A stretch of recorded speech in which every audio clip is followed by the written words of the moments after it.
Welcome back to another episode of Ideas to Human Better. I am your host, Eva Payne, and I am super grateful today to interview Ramsey Bergeron. He is a certified professional leadership and wellness coach. He is an amazing public speaker. He has his own podcast called Break Your Ego and Find Your Soul. And I had the pleasure of having him at my retreat, the Flow Life Retreat, about a month ago. I guess we're about where we're at. And I just asked him if he would be willing to come on and share his experience, what brought him to the retreat, what his experience was like there at the retreat, and then how it has helped him in his personal and professional life. So with that, please welcome my guest today, Ramsey. Hello, my friend. Hi, Eva. Thank you for having me. I appreciate the intro. Yes, thank you for being here. What else do you want to let people know about you before we dive into, your experience at the retreat? I'd love for people just to hear. I mean, I know I gave just such a brief introduction, but there's so much more to you. You're probably one of the most athletic people I know in my life. So Uh, you've got that as well going on. But let's get a little introduction about like who you are and how you show up in the world these days. well, thank you, Eva. I appreciate that. Well, yeah, my name is Ramsey Bergeron. As you said, certified leadership and well-being dynamics specialist. I I dedicated my life from a young age to physical fitness because my dad was really ill and died when I was young. When I was 12 years old, he passed away from complications from diabetes. But before that, he'd gone blind, had both feet amputated, was on dialysis 3 times a week. So I didn't want to end up like that. So I poured myself into my physical fitness. I've done 8 full distance Ironman competitions, was a spokesperson for a sports nutrition company for a couple of years. But on that journey, I never really focused on any of my mental or emotional health. I had my own personal training company. Go ahead. I see you're going to ask a question. Yeah. So since you were 12, you've been into since you were young. This isn't like you were in your 20s and you found physical fitness. Like really like as a teenager, you really kind of poured yourself into that. Yeah, because like after my dad died, I didn't really have, my mom wasn't big on therapy, like didn't really know therapy. So I never really had any way to vent or even process emotions. So I remember I ran track, I played football, played baseball. So I did these things. I would run, go bike riding just to, I don't know, I guess just feel and not be ill, Move like energy. move my energy somehow. But there was still a lot of things I wasn't processing. I was also the kid that was punching holes in the wall at my mom's house. Didn't really have any strong male. I was in the Boy Scouts, and I will say that the Boy Scouts was very helpful in teaching me leadership skills, but I never really processed emotion. Never really learned how, like, what an emotion was, like how, what is it trying to tell me? What is the trigger that's allowing this emotion to surface at this point? And even when I was a personal trainer, I was helping other people be the best that they could be physically. And I didn't really shift into the coaching element until right when COVID hit. My best friend passed away. He essentially drank himself to death. We'd known each other since we were 5 years old. And I knew at that moment, I'm like, well, what the hell am I doing? Like, I wanted to help people in a more profound way. So went back to school, became a certified coach. And and more importantly than wanting to help other people was wanting to improve myself, realizing that there's got to be a better way to handle situations, and started studying Eastern philosophy, which really brought me a lot of peace. And and kind of that's, I guess, in a nutshell of where I got to where I am today. So let's talk about that emotional piece. So with not having that growing up and then pouring yourself into everything more physical, more Mhm. of the doing side of it, where did you start to realize? Was it the Eastern philosophy? Was it in the coaching program? Like at what point were you like, hey, I've got some stuff in here that needs to be worked through and I need to understand these emotions and thoughts and feelings more. When did that start to come into your awareness? Well, that started in 2011. I would say maybe 6, 7 months before I got married. I was engaged to be married, and I then I'm like, shit, I don't want to do this, and kind of had that whole just I felt terrified, and I started seeing a therapist then. And I remember I was in his office just forlorn and, oh my God, I can't handle this. And he's like, well, hold on, slow down. What are you feeling right now? And that was the first time I remember somebody asking me to define what I was feeling and where in my body was I feeling it. So Mm. I've been seeing a therapist pretty regularly since 2011. So it's not like just in 2020 did I start doing the work, but it has been a process. I remember after talking to my therapist for like 4 or 5 months, I'm like, so I'm cured now, right? Because just that surface level issue was fixed, and I thought that I was done. And he just kind of smiled and laughed, and it's just been a journey since then. Yeah. I get you're like, yeah, okay, good luck. Yeah, 4 months. Yeah, I figured it out. It's like Yeah. one journey. Yeah, I figured it out. Like, Well, where's there's many layers. I was always so goal oriented. So like I've done with the triathlons. I say, well, okay, the aim is the finish line. When I cross the finish line, I'm good. And that's why I'm writing a book right now called "Chasing the Rabbit: Why Achieving Success Is Never Enough." And I'll make people buy the book. I won't quite give away the ending or the lesson in it, but that's even my view to therapy was all right. So my goal is to fix this problem. Problem is fixed. I'm done, right? And not really understanding the journey or understanding the process or just being in the moment. Yeah. So then here you are, you're moving down this path, you're starting to do some life coaching and helping people there. You're doing some public speaking. What is your life looking like through COVID, coming out of COVID? What is that transition like for you? Well, as I was transitioning to coaching, I also went and did a 10-day silent meditation course, which was 10 days of no speaking, no eye contact, no reading, no writing, no music, no exercise, just 10 to 12 hours a day of meditation. And I came home from that. And in that process, realized that I wasn't happy. I was married at the time, and I realized this isn't what I want. My personal training business, things were easy, and I wanted more. And so I I almost said I made the mistake of asking the universe to challenge me, but no, I asked the universe. I said, "Look, I need to kind of level up here. Like, I really want to have a successful coaching business, and I'm not happy in my marriage. I want to follow my heart and find alignment in what I want to do in my life." So the universe answered and showed me not what I wanted, but what I needed at the time. Mm, So, got divorced early last year, and then got into my personal life. Quite honestly, Eva, turned into quite the shit show. Um, mm, Two toxic relationships, very right back to back. The second one ended up, the pregnancy that we ended up ultimately losing with, and the mother.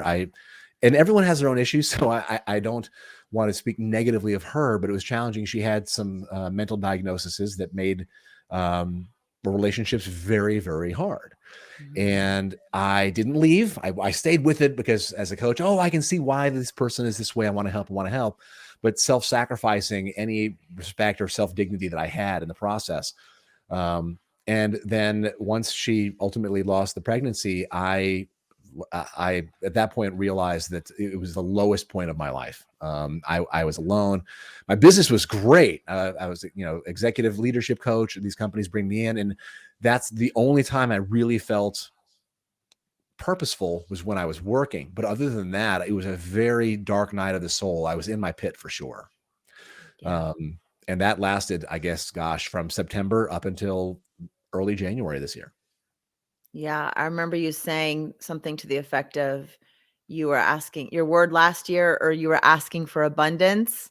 Was that Mhm. your word last year, abundance? Last year, my word was abundance. Yeah. Yeah, I remember talking to you and thinking like, "Well, the universe answered, huh?" Like on all spectrums. You got the most profit, the business, the success and all of that. And then on the flip side, like the abundance of lessons, right? And pain and kind of seeing that side also of being a human. And Yeah. so here you are like in this pit of despair. And I think so many people find themselves there. And you know, their identity is what they can put down on a resume, you know, and what they can Mhm. show people. And it's like inside they're suffering and there's a lot going on and they're just trying to combat it with the doingness instead of really figuring out, okay, what's going on in here? Why am I feeling this way?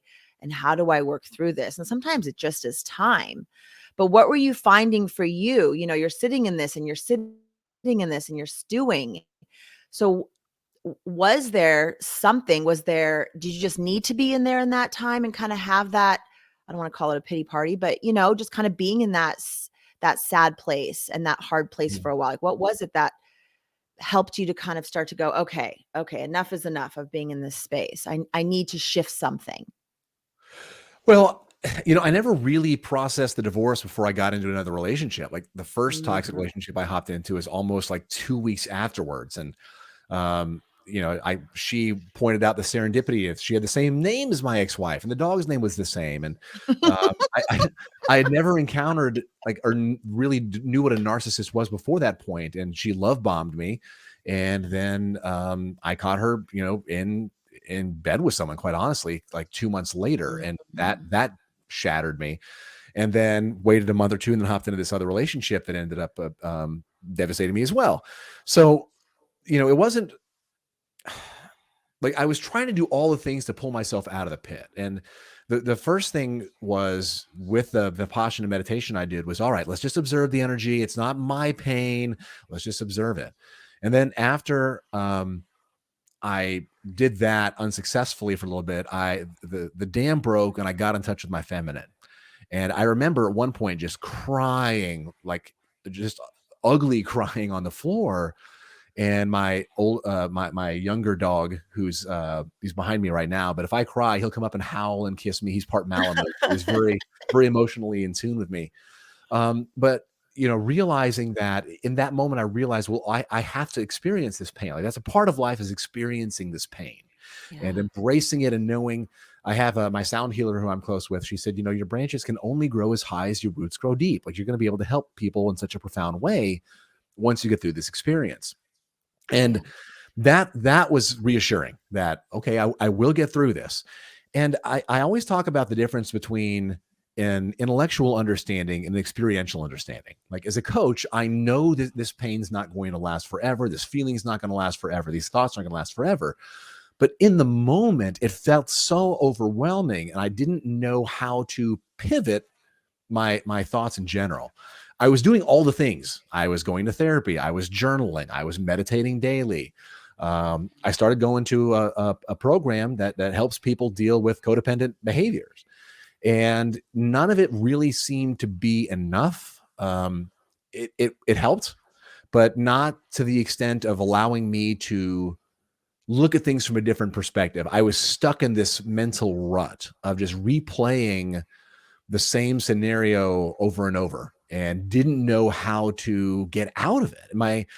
I'm a very big believer in energy, that all we are is energy, and that Mhm. several of my chakras were blocked. I couldn't shift to be able to manifest anything positive. I was just stuck with very negative. I felt like Eeyore, like just everything was like, Mhm. oh bother, just like nothing, Yes. nothing good seemed to be going. But I say that on the same token, business was incredible at, and really being able to help resonate with people. But I don't know if anyone else has been in a situation where even if everything's going right, it's that one thing that's wrong that you cannot get out of your mind. And that's where I was stuck with this last relationship I was in, and losing a child that I was prepared to have. Yeah. Yeah. Well, and did you recognize at the time that maybe you were sort of choosing the same kind of people? Like there wasn't enough of an even a space, a time for growth for you. So it's like you're just sort of repeating the patterns of relationships, and it's just sort of taking you deeper and deeper into this hole until you can recognize, okay, I need to make some different choices. Well, and that's the thing. The universe, whenever I pray or meditate, it showed me what I needed, not necessarily what I was asking for, even though like I was asking for growth. And like the universe clearly knows what I need for growth more than I do, because I don't know what my blind spots are. So it sent, I was got in this relationship, and yeah, it was very toxic. And I've for my entire life never really knew how to love or value myself. I was a people pleaser ever since I was young, and had to physically take care of my father, who couldn't walk. We had to carry him to the bathroom to use the bathroom, and my mom, who I was supporting emotionally, because she and Mhm. my father hated each other, and I was her emotional surrogate. So I was always a people pleaser, always putting myself last, and that I developed some very strong codependent traits Yeah. because of that. And I don't blame my parents. There's a difference between, understanding where that root came from without blaming them. But it's my job as an adult to try to fix those things. I never really had. I'd never been alone, never not been in a relationship since I've been an adult. Mhm. And after I was just stuck feeling empty and quite honestly worthless after this last relationship, because even though the ex-girlfriend and I had broken up, the fact that I was going to have a child, I knew that, well, I will have someone in my life forever, for the rest of my life anyway. And then Mhm. once she lost the pregnancy, I really had a very hard time and felt very alone because uh, not like my family doesn't live where I live, and I'm in Arizona, and I was not close with her at that point. We'd already broken up, and so I Mhm. had no support system, no one to really help me process. Well, I mean, I had a therapist and I had a couple of friends, but I really felt isolated. And part of it, maybe I had more friends than I thought. It's whenever you have, like you even said, pity party, and that's the thing, is whenever you're in that root chakra, everything's kind of closed, woe is me. I wallowed and I was just stuck there. And even though I had people reach out, I'm like, no, I'm so alone. I'm like, well, I literally have people reaching out to me, but I couldn't see it because I was Yeah. so stuck in this like life sucks loop that I was in. Yeah. I remember you had signed up on the interest list for the retreat, and this is right when I started thinking, okay, let me see. Can I serve men? Like, could I do a men's retreat? I know I can do women's retreats, even co-ed. It's a little bit different energy mixing the two, but could I do a men's retreat? And your name had been on the list for a little while, and then I saw on Instagram, because I'd been following you on Instagram, and your little when Instagram came out with, like, the little bubbles that you could put a little comment, and Yeah. I think yours said, "I'm struggling," and I don't remember where. I think I was up north visiting, because it was right around New Year's, right around the beginning Yeah. of the year, I wanna say, and I think you said, "I'm struggling," and you had some posts where you had some, like, better days, like, I could Yeah. see, like, "Oh, he's all right," because you were kinda even honest back then. You maybe, weren't as specific about things that were happening, but, like, a little bit kinda opening up, like, I could see that, okay, he's coming out of this Yeah. darkness that he's in. And when I saw that, it said, "I'm struggling," I went, "Okay, I'm just gonna reach out. Let me just see if he'd be Yeah. interested in coming." And it worked out, for you to be able to come. Where were you in that place? Like, take me back to the beginning of the year. Now here you are, this is my perspective of where you were, but where were you? So whenever you saw the post, like, oh, he's having better days, that was very much a fake it till you make it type situation where I'm like, all right, Ramsey, like, chin up, don't be sad, you've got this. Um, almost toxic positivity, where my friends, like, but friends mean well, and they're like, the advice I was getting is like, well, you snap out of it. She's not worth it. You're clearly so much better than her. You're better off without her. Just kind of, hey, move on. And telling someone to move on is just as helpful as telling someone to calm down. Like does not help at all.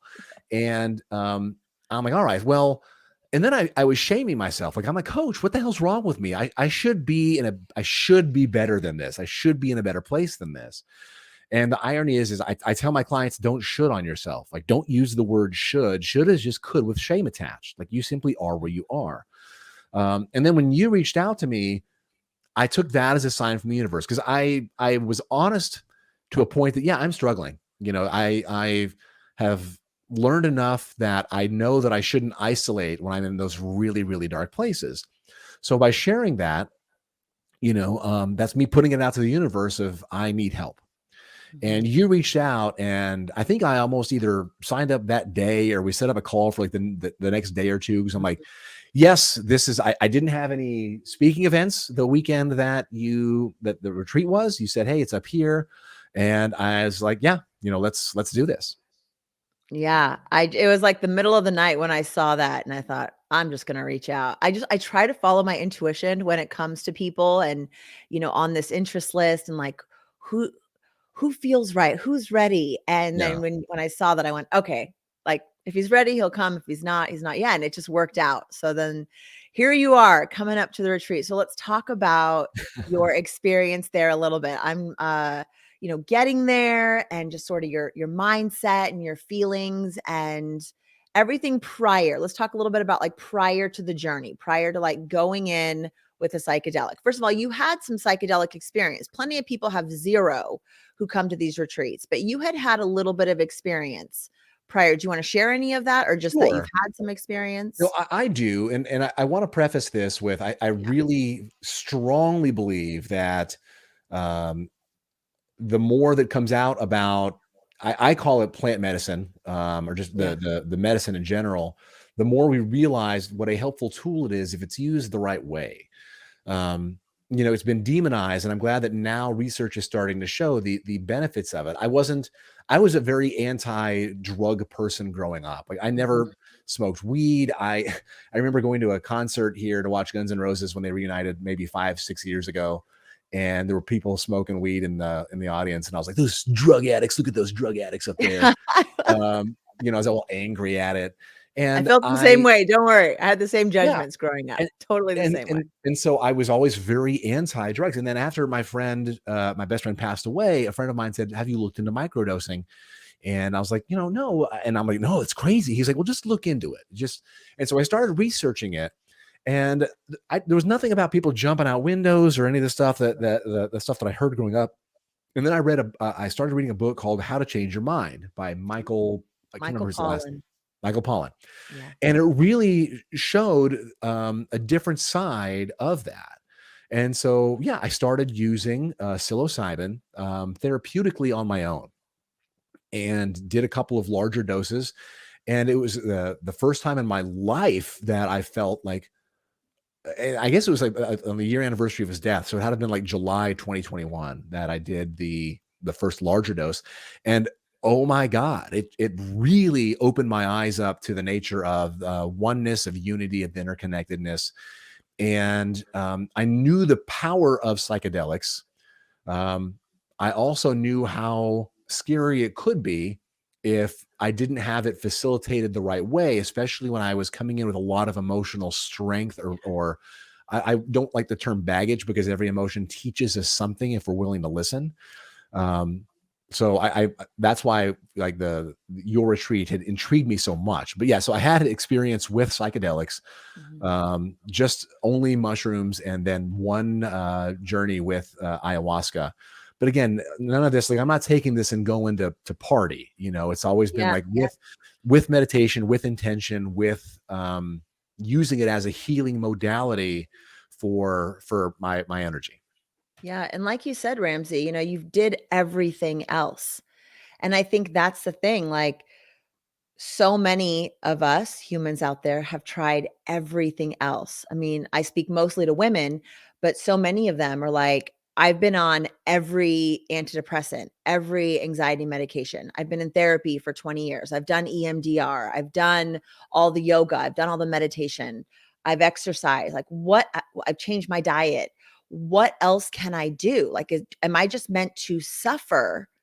Is this what this human experience is about? Is just kind of living with some level of suffering always, and sort of, is that the norm?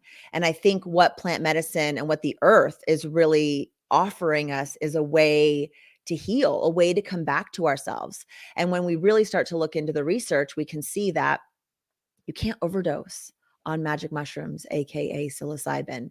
You can't.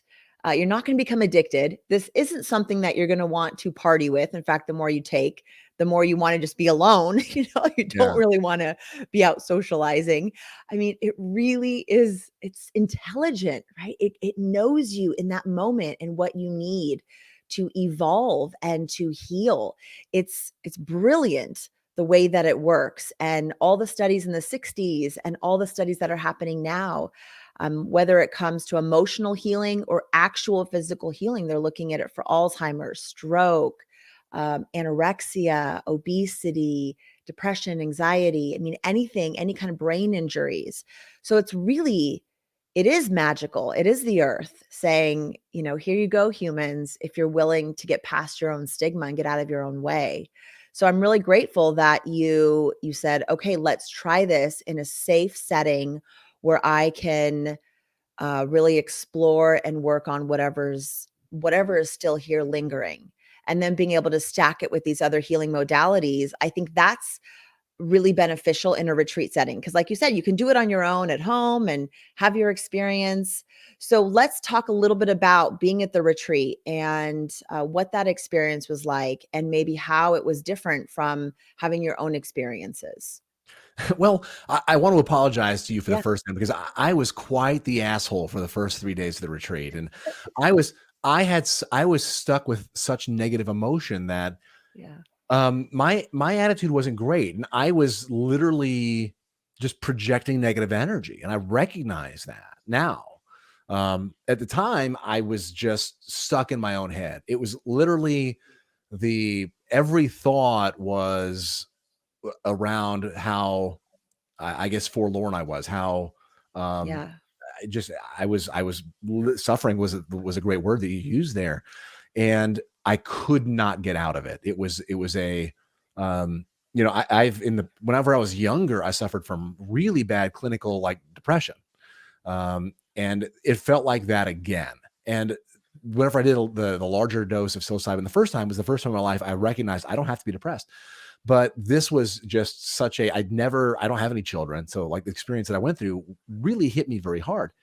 Um, and so when I first got to the retreat center, you know, it was about a 2 hour drive out to the little city that we were in, and just in the car talking to a couple of other people, and I remember just having some conversations with them, and then just putting my music on my headsets because inevitably, like it's looking for any everything reminded me of the situation. Didn't matter if someone's like, "Oh yeah, I was playing with my niece the other day." And I'm like, "Oh, that's a child. I don't have a like." Just anything was triggering for me. And I was just like, I could feel walking on eggshells. Well, no, I wasn't. I could feel everyone else starting to walk on eggshells just because of everything made me sad. I was just in this really hopeless place whenever I got there. Yeah. But everyone was you and can I say her name too? Dream. Okay, I Yeah. want to Yeah. make Yeah. sure that I make sure. Yeah, you and Dream were fantastic, so welcoming, so open. Really made me feel okay being myself. Yeah. Well, we could And see were it, very wonderful. Ramsey. I mean, we've done this enough, been in this space enough. And it's like Dream even said he was good in the beginning of the car ride. Like he was with it, he was with us, it was engaged, and then he kind of checked out. And I went, it's all right, it's all right. Yeah, And then even getting there and being like, I just need to take a walk. I'm like, you go take a walk. It's okay. Just ground in, yeah, just being present here. But it's and I'm sure you can see it now, hindsight, especially being a coach, but I can tell when people are stuck in their stories. yeah, I mean, I've been stuck in my own story, and I got my divorce and it was all about my divorce and I was defined by my divorce and blah, blah, blah. And it was just like, whenever anyone would ask me about me, it was like that I would lead with that. It was yeah, like, this is who I am. This is how yeah, I identify. And we do that. When we're going through something, it's so overwhelming that we identify it so strongly and we don't know how to detach ourselves from that story. Sometimes it's yeah, time, but I think that's where the medicine can really help us just like detach from that. So I knew where you were and my fingers were crossed that the medicine would do the job, and just the community, that the other men there could hold space for where you were. And I know Dream and I were going to be great at like, we got this, that's fine. But my hope was that there was some transformation that could actually happen, that there would be a breakthrough for you, that you wouldn't identify yourself with your story so much so that you could move on to, this more full, whole person who's always been there, but was just yeah, clouded by the narrative that was ruminating. I mean, that's what it is, right? The rumination, whatever our story is. It's like, how do we get out of that rut? And that's what psilocybin does, is it cleans the ice, it clears the patterns. So you're not in that ruminating anymore. But yeah, I mean, I appreciate you saying that. And like, that's full awareness, because we could see it, but yeah, we're also like, okay, this isn't who he is. This is yeah. just And that's the thing is, the I story never he's telling himself right now. and that's the thing is I'd never met you guys before, and so it was so I felt so bad because I'm like, this isn't even me, and it's and what ends up happening is then I start shaming myself because I know it's not me. I know I'm not showing up the way that I want to energetically, and you guys were just carrying on normal conversations, and I was. It's fun. I generally talk a lot, but whenever I wasn't even talking that much there, and that's usually my friends were like something's wrong because Ramsey's not talking, And I knew that I didn't want to feel how I felt. Um, but you're right. And the story thing, you were 1,000% right. Because, and this is, it's so funny because it's easy for me to coach other people through this. But then when it's me, again, it's the difference between that intellectual understanding and the experiential understanding of knowing that I am not my past. I am not the stories. I am not the labels that either I put on me or that others have put on me. I am just simply here in this moment. And there were times when I would have some moments of clarity of, hey, she, my ex, and like that situation is not here right now. I am simply here in this moment. But again, that was the surface level. I didn't truly feel that energetically. I didn't truly feel anything different in the story I was stuck in my head energetically. And you're right. Like with the psilocybin, it just allows me to get out of that neural rut, just those neurons that have formed. And the more I ruminate on a thought, the stronger that neural connection is, and I can't view it from another perspective. And that to me is where the healing power of psilocybin comes in. Is it allows me to, like you said, clear the ice with a Zamboni, shake the Etch-a-Sketch, whatever analogy you want to use, of finding a different way to view a situation objectively. And that's what I guess really was very helpful. Yeah, a lot of people talk about how they can know everything. They can be in therapy for 10 years. They can logically know what they need to do, the choices they need to make. They can't embody it. They Yeah. don't know how to actually 100% believe or embody the thing that they want to move through or want to adopt in. So let's go to your journey. There's going to be people out there who have never tried anything, and here you are, this well-spoken, physically fit, motivational speaker, coach. What was the journey like for you at the retreat? And let's just start with that. Okay, so I know the first day the first day that we did the psilocybin was a lower dosage, and we all went and played. We first went to a merry-go-round, and I'm like, I don't see the point in this. Like, I was just kind of, again, I was still in Eeyore mode, and I'm like, I'm on a merry-go-round. All right, like, all right, and we're on a merry-go-round. I can't even remember what kind of animal I was on, but then there happened to be laser tag. I'm like, all right, now I'm a little more excited. There's laser tag, and that was a lot of fun. And I wasn't, it's one of those like, and I felt like in my head, I'm like, well, I was just prepared to not have fun. Like, you make up your mind that you're just like, no, like your inner child is kicking and screaming that you're not going to have a good time, no matter what happens. And I had a lot of fun playing the laser tag. And it was a moderate dose of the psilocybin. And then the next day, when we actually did ceremony, I didn't take the full. It was a different strain than the kind I have used in the past. And the kind I've used in the past, if I were to take 5 or 6 grams, I see the universe, I see reality. And with the full ego death of that experience, it can be overwhelming and terrifying. So the second day, I did just shy of the full amount, and then went to go lay down upstairs and had a different musical playlist on than I'd used in the past. To really, but I guess let me back up a little bit. What was very helpful was when the first day, when you had us write down, or like, what's your intention? What do you want to take out of this? And I remember that morning before we did the larger dose, I went down to the beach and I cried and cried. And I was just begging the universe for help. Like, please help me heal. Please. I just want to heal. I want to heal. I want to heal. And over in my head, I just kept saying, I want to heal. I want to heal. And I remember picking up a seashell when I was down there. I have a coffee table in my living room, and in the coffee table, it's a glass top. There's seashells from all over the world. It's like if I went hiking in Norway or New Zealand, or I have a seashell from that part of the world in the coffee table. So that was initially my intention when I picked up the shell. And then I remember walking back up to the house and I said, no, I'm going to put anything that's no longer serving me into this shell during my ceremony. I'm going to have the shell, shell like I guess the top side down. So it's like a cup on the window ledge while I'm doing my ceremony. And I'm going to put everything that no longer serves me into the shell.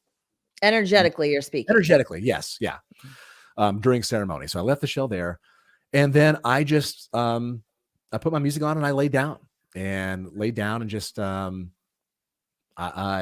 was not near the psychedelic experience that I'd had doing the larger dose of a different strain. It was, I would call it a therapeutic dose. Even though it was a larger amount, it felt more therapeutic. I had a little bit of visuals when I would close my eyes, but it really felt like my brain was a hard drive defragmenting. Like, I don't know if anyone who's listening who's old enough to remember what a defragged hard drive looks like. I really felt like it was just moving information around and just storing this here, moving stuff around there. Mhm. I remember you came in the room one time and we talked. I can't even really remember what I was saying. What was I saying to you when you came in You the were room? great. You were great because I brought you up some. Fruit. I remember you All brought the me guys fruit. downstairs had some fruit and had some tea or so, or kind of. I think it was just fruit. I remember specifically, but I had brought you up some, and then I had said something along the lines of, "Well, I'm trying," and you're like, "You are not trying. You did this. This isn't try." It was like this whole motivational talk just came out about how you are doing. You are not trying. Like, this is effort. Like, you were just making me feel so good. I'm like, wow, this guy's like amazing right now. Well, because And I didn't want to stay too long because I didn't want to disrupt your journey or have yeah. it become about something else that it wasn't. But it was just like that side of you was just so like, yes, and positive and motivating. And I went, okay, something's going on. I'm just gonna leave the fruit and Yeah, back well, back out. He's now that doing you say good. that, now that you say that, I remember more about that. And plus, I haven't even listened to it. So whenever I do a journey now, I literally record the audio of the whole experience and then go back to hear what I said. I want to go back and listen because I remember when you came in, feeling the love and effort that you were putting into everything. And that's why when you're like, well, I'm trying, I felt such gratitude for everything you were doing to help us heal. That's why I'm like, well, no, Eva, you're not trying, you're doing this. And I remember that was the first I started to see the world outside of my Mhm. pain and started just to feel that oneness and the unity. And I'm like, Ramsey, here's someone who's going out of her way to try to help you. And whenever you're like, well, I'm trying, I could see the energetic little inner child within you who's trying to help, like, make me happy. And Yeah. that's why I was like, well, no, you are doing this, Eva. And then when you left, I went back inward. It's like Yep. Jung says, those who look outside dream, those who look inside awake. I'm messing that quote up. I'm sure you'll get something in the notes, but Hey, it sounds I, good. yeah. So, and then I went back into the journey. And then I want to listen to it because something just clicked in my head. Um, and I remember I was like, okay, now what? Like, and getting up and just this epiphany of like, all right, it's going to be okay. Like, now what? Like, I'm here now. And I remember just walking down the stairs, and two of the guys were sitting there in the chairs, drinking some tea, looking outside the window at the rainy day up there in Oregon. And I remember feeling like Scrooge after he saw the Ghost of Christmas Past, Yes, yes. you boy, tell me, is there still time? Is it still? And I just had such I felt so alive and awake, and just I wanted to come downstairs and share it with everyone. Yeah. Um, and coming downstairs and talking to them, and then going in the kitchen and talking with you ladies that were in there working. Yeah, my Um, sister Bliss and Dream, yeah, yeah. yeah, and then I remember I did go back up. I'm like, all right, I'm not done yet. I got to go back up and cry for a little bit. And I went back up and just fully just bawled into a pillow for like 5 minutes, and then all right, I needed to get that out. I came downstairs, went out. My phone was on airplane mode because I wasn't, I knew better than to want to get online or do anything. But I recorded a video of myself with the epiphany that I had. Mhm. Of okay, was last year really shitty? Yeah. And just admitted for the first time that, you know what? Yeah, I'd gotten this person pregnant and we had an abortion. And then we dated for several months. She got pregnant again. And just, I had never admitted that. I was holding on to this shame of I was a bad person. I'm worthless. I shouldn't have done this. And just the realization of things can be hard, but okay, now what? Like, what am I going to do now? That story was that the past is the past. I'm here now. Let's own the lessons, feel the feelings, but giving myself permission to be who I am and permission to rewrite my story. And the word permission kept coming up over and over and over for me because I wasn't giving myself permission to be sad. And because I was like, no, you have to be happy. You have to get over this. I wasn't just allowing myself to be human. And that was really one of the big experiences of that, you know what, also, even now that I'm thinking it through, permission to just let go of the pain. Like, it Mhm. doesn't have to define me. Like, Ramsey, you know what? If you want to rewrite your own story, you can. Like, not forcing myself to do it. Mhm. And it was just such a feeling of taking off the armor, just putting the armor down that I'd been wearing, and just feeling, I guess, just free, feeling light again for the first time in a Can long I time. ask, like, so when you talk about, this months prior, like, you were sitting in a lot of pain and you Yeah. were wanting to heal and wanting to let all of that go. Eh, how is it, or why is it, or what is it? I mean, I know it's the medicine, but let's talk about how here you are holding on to everything prior to coming, and then how, I mean, you were only like an hour and a half into your journey, and it was like, boom, this epiphany. And it was like you coming downstairs like, "I have figured it out." And you did. It was so definitive, and everyone else is, like, barely getting into their journey. And you're like, "Nope, that was it. I'm ready to go. I really have figured this out." So, that, I mean, that's pretty miraculous, right? That an hour and a half, 2 hours into this journey, and you've been sitting with all of this for so long, for months, with the Yeah. same desire to let it go, to let it go. Do you Yeah. think it was the defragging? Do you think it was just the way that the medicine opens you up more and the perspective? Or can you just, like, help me with that a little bit, or someone out there listening? So I think just having my intention super focused in on what I wanted. Mm, Because in the past, when I've done larger doses, I've said, like, all right, show me what I need to see. mm, And I've always been advised not to try to tell the medicine what to do, mhm, but set an intention. But I was really so specific of, I just want to heal. I just want to heal. And it had been building so long that I didn't know how to feel any other way. I was stuck in the feeling. But whenever I did the medicine and listened to the music, it was a, I wish I could tell you exactly why it happened so fast for me. I really think, you coming up and having that little interaction with you, the not being at home in my element, because mhm. my home was the place where so much of the pain was created. And, when I got back after the experience, I rearranged all the furniture in my house. Like, I was tired of having the energy feel the same, or walking in and just reminders like, oh, she got me this. This reminds me of her, and that. So just energetically being somewhere new. Also a big believer in, I love Joe Dispenza and talking about becoming supernatural, how you need to have a new experience to create a new state of emotion. Yeah. So having a new environment with you and Dream and Bliss there to help facilitate it.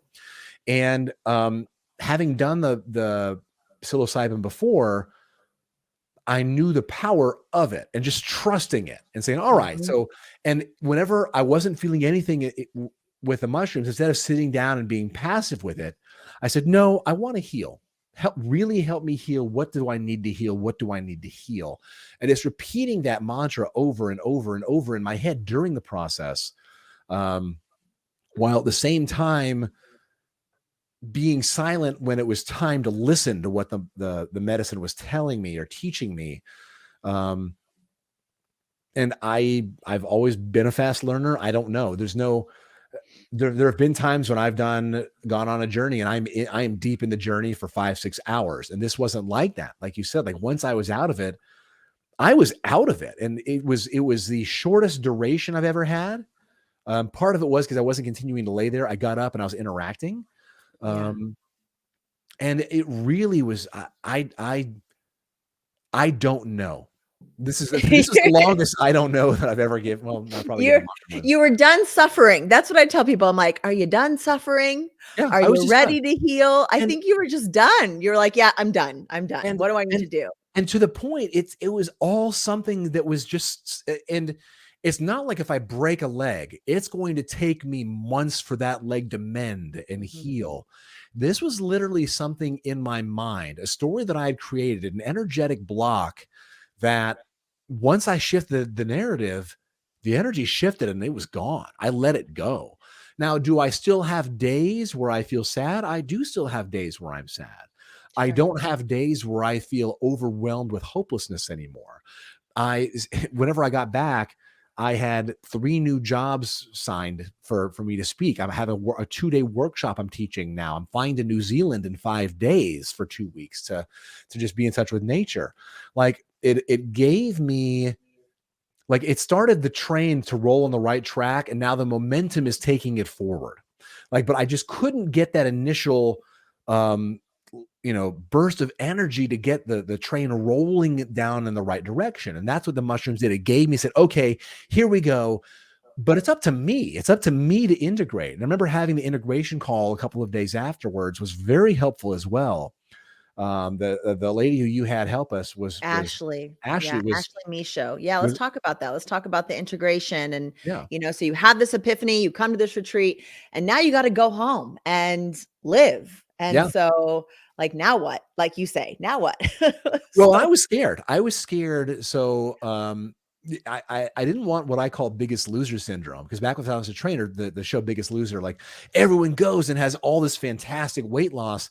Well, I mean, when you're working out for 9 hours a day and you've got producers that are telling you what you can and can't eat, and you're working with trainers, it's easy to lose. I don't say it's easy to lose the weight; it still work. But then you go back home to where all of your triggers, your bad habits, yeah, your conditioning took place, and now it's time to put your money where your mouth is. And that was yeah, my concern, was, all right, I'm going to go back home to Arizona. Am I going to be able to sustain this? What's it going to look like? And so I sat at the airport and developed the plan. And the plan initially was, okay, um, I'm going to rent office space because I've been working in my home. And I'm like, all right, I need to just get out of the damn house. And so mhm, that was my plan: get office space. I need to find a physical goal to hit. What's my physical goal going to be? I'm not doing Ironmans anymore.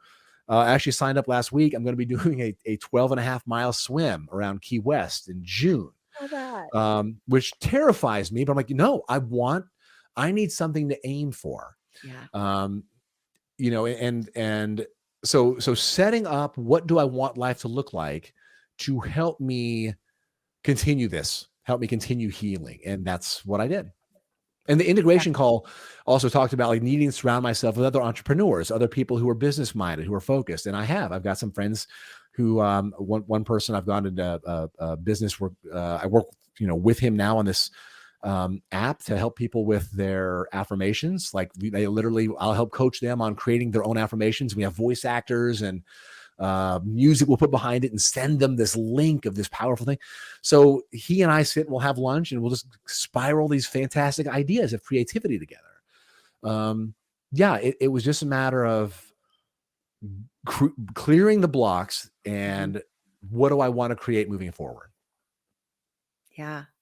And look at this. I mean, that's the beauty of it. When you're not ruminating on the story, you just have more space. You have space to create, space to do the work that excites you, the work that was saving you from falling in complete despair.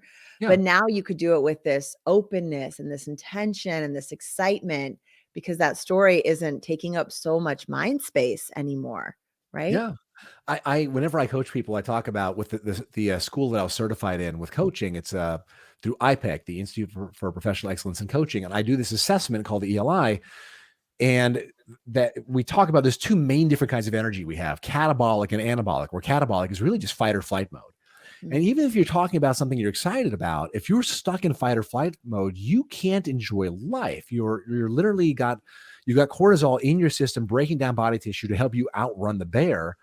That in the modern world, without bears chasing us, that bear is, grief over a relationship. The bear is, I didn't send this email out on time, I'm in trouble, or I'm going to get fired. It's whatever the thing is that we feel causes us to not be safe. We tend to go mhm. to fight or flight mode. It's a survival mechanism. And when you're stuck there, you're breaking down body tissue, you're causing dis-ease within the body, and it's hard to regulate your systems. I was very dysregulated. Yeah. And so have you found that now being back home? I mean, the first, when most people that go back home the first week or two, like things are good. There's still the remnants, that afterglow, and it's really like week 3, week 4, week 5 when real integration starts happening because now you're having to live that life. So how has this been? I mean, we haven't talked in a couple weeks since the integration call. So what I mean, like you said, you set up this time to go and swim, and you're going to New Zealand, you're doing these things, but overall, do you feel that you are in a much better place? Are you more excited? What are your thoughts now on your exes and that whole story? What story are you telling yourself now? I guess Well, is you the know what? And question. so I'm glad you asked that, because everything that I've mentioned has been, when I say superficial, like, okay, swimming or going to work in an office. But when it came down to that, I didn't love myself, like the story of I had to be in a relationship to be happy. Like that was the story that I've had my whole life. And then I had a rule even before I went up to Oregon where I'm not going to be in a committed serious relationship for 6 months. I'm just not. Mhm. But I was talking with someone, just we were dating, and she, I guess it was maybe a week ago, she's like, I think I kind of want to take a step back and not even date anymore. And I was like, I just want to be friends. I'm like, you know what? I really don't want that. I don't think we should talk anymore. And I never really have found my power before of any relationships I was in. It was always on the terms and the mercy of the other person. I never realized, wait, I can set a boundary. I can say, I don't find this acceptable. And I've really found a lot more power in learning to just love myself and being okay with that, and setting boundaries and standing up for myself. I had a company that wanted me to fly out. I was supposed to fly out tomorrow to host a 3-day a corporate event in Napa for this company. And they were dragging their feet. I wasn't getting the information I needed. And it was a big 5-digit payday. And I Mhm. said, you know what? I don't want to do it. I don't feel comfortable doing it. I'm not getting the information I need. I wish you the best of luck. And I'd always been such a people pleaser in both my relationships and in business that I never really stood up for myself. And the more I do it, it's just like working out, where if you go to the gym once and you come home and you look in the mirror, you can be like, well, that didn't do anything. It's a matter of making it that daily habit, making the integration, the self-love, the understanding of what you want out of your life. It's the more I do it, the stronger this proverbial muscle gets, that I'm able to set boundaries. I'm able to love myself. I'm able to take care of myself and exist outside of a relationship, that I am worthy of the goal that I've set, which is essentially triple the amount of people and income I was able to generate last year and grow my business. And I'm creating an online course now and a new emotional intelligence workshop that I'm doing, because I'm capable. And not only am I capable of it, it's why I'm here. And really being able to be in alignment. Like you said, my word for last year was abundance. This year it's alignment, and making sure that my thoughts, actions, the people I'm surrounding myself with, the energy, the food I put into my body, the shows that I watch, that everything is in alignment, Mm. um, for who I am truly and where I want to go. I think that is so beautiful. That's really amazing. One of the things that you said to me, we were talking the day after the journeys, and you had said they were going down to the beach to write their word for the year in the sand. And I said, I don't have a word. And you're like, why don't you have a word? And I was like, why do you have a word? And we had this great exchange. And I've thought about that a lot since then, because I didn't want to be defined by a word, like I have to be this thing or own this thing. But the way that you explained it, I was just like, ah, yes, it just gives you a focal point, somewhere to put your energy, to like, is my day aligned with this word? And your word being alignment, I love that. And Yeah. really helping me. Simplicity was the word that, like, when you're throwing these words at asking me questions. And so if anyone needs a word for the year, hit up Ramsey. He can coach you through finding a word. But it reminded me too, there was a couple weeks before I had woken up in the middle of the night, and the word balance, balance, balance. I mean, it was like so loud in my head. And I had to finally say out loud, okay, universe, balance, balance. I hear you. Yeah. But those two words, simplicity and balance, I can see how it's in so many aspects of my life, right? The way that I think, the way that my home is structured, the way that my business is structured, and the way that I move through the world, it really is beautiful to have a word. Any thoughts around that you want to add to that? Because I think as a takeaway, people who have made it this far into listening to the podcast, something for them to move forward, whether it's this or something else. But you are such a man of a lot of wisdom, and we all go through hard things in life, and Yeah. you've just proven that you can go through something really, really hard, and we all go through hard things. And maybe someone might look at your story and think, oh, that isn't so hard, but it doesn't matter. The story that comes in, pain is pain, right? Yeah. Suffering is suffering. Shame is shame, grief is grief. We feel it the same regardless of the story of how it comes in. Mm-hmm. And so I really just honor you that you've been able to move through this challenge in your life, and there will be more that will come, because such as being a human, but like what takeaway can you give to people, whether it's around a word or around just what you've really learned about this experience? Well, so I guess I'll give several pieces. So the first around the word. So talking about Yeah. a word is to gain clarity about truly define that word. Don't just have it as a concept in your head, because that's, I think, ultimately what, as a coach, I do. I try not to give people advice. It's a matter of helping them get clarity. Like if someone says, well, I want to be successful. Well, what does success mean to you? And people are like, well, I want to have enough money where I don't have to worry about anything again. And I ask them, all right, well, what's that number? Well, I guess I never thought about that number. So like really getting specific and clear, like with abundance. I remember, I had in the coaching school I was certified through, they had asked us to define abundance. What does abundance mean for you? And I used to think of it like meaning like, well, more than enough. And I'm like, well, that seems excessive. Why do I need more than enough? And so I really distilled it down to me for meaning the cessation of seeking. Like I'm no longer seeking anything. That means I have abundance because I have everything that I already need. So I think if you want to have a word to aim for, to define that you want to have be your word of the year, like just really get clarity about what does that mean to you. And I know that you and I talked about it, like from the terms of, is it a resolution? Like, well, I don't want it to have it be just some resolution. Yeah. I think it's just more, I don't look at it as a resolution, because like a resolution is something that like I want to get fit this year, or I want to lose 10 pounds this year, where the word for me, it's a daily reminder of who I want to be, not a goal. Like I don't want to end up with alignment by December 31st this year. Got it. I want to have every day I'm living within alignment. I want to have every day I'm living with abundance. So that's why for me, having a word, it's similar to an affirmation where it's simply a reminder of how I want it. What's my focus for showing up this year? And it's not that I forgot abundance last year. I now have both of them on my chain. Yeah. Yeah. So it's a You've matter of like, embodied abundance already. yeah, It's embodied. It's who you are. You don't have to put awareness and so much energy to it, right? Because yeah. it's just how you show up. Yes. And then it's kind of like whenever I was a personal trainer, I would never have someone change more than 3 things at a time. It's not like we're not going to make you, because then compliance falls to 0. If you're trying to reinvent yourself, just 1% a day. And that's like what I would tell people who are struggling. It's a matter of trusting the process.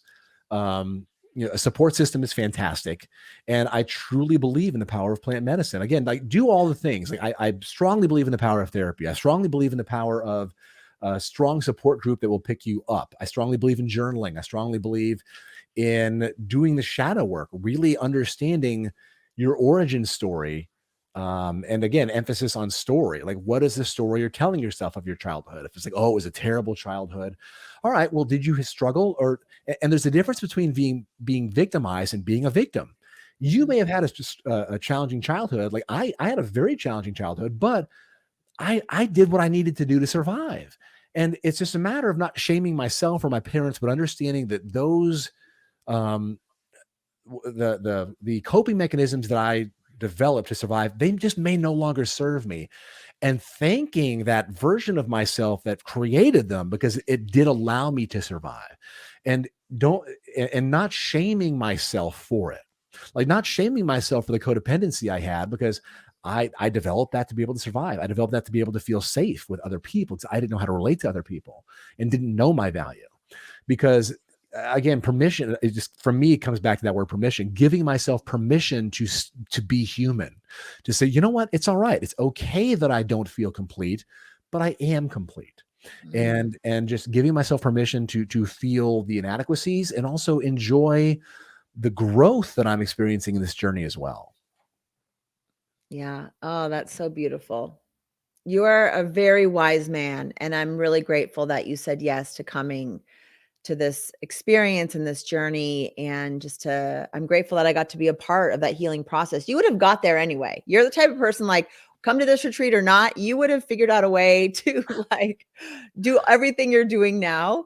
But I'm grateful that I was able to be a part of that process for you, Well, and that yeah. be a little ripple into the ripple that you are now going to go out into this world and have with this whole heart and this open mind and this open perspective and this rewritten story. Well, yeah, I appreciate you. I can't thank you enough, Eva. Like you reached out, you reached in a time when I needed help. And it's to say that, well, you would have figured it out anyway. I don't know. Like I've tried my best to stop playing the woulda, shoulda, coulda hindsight.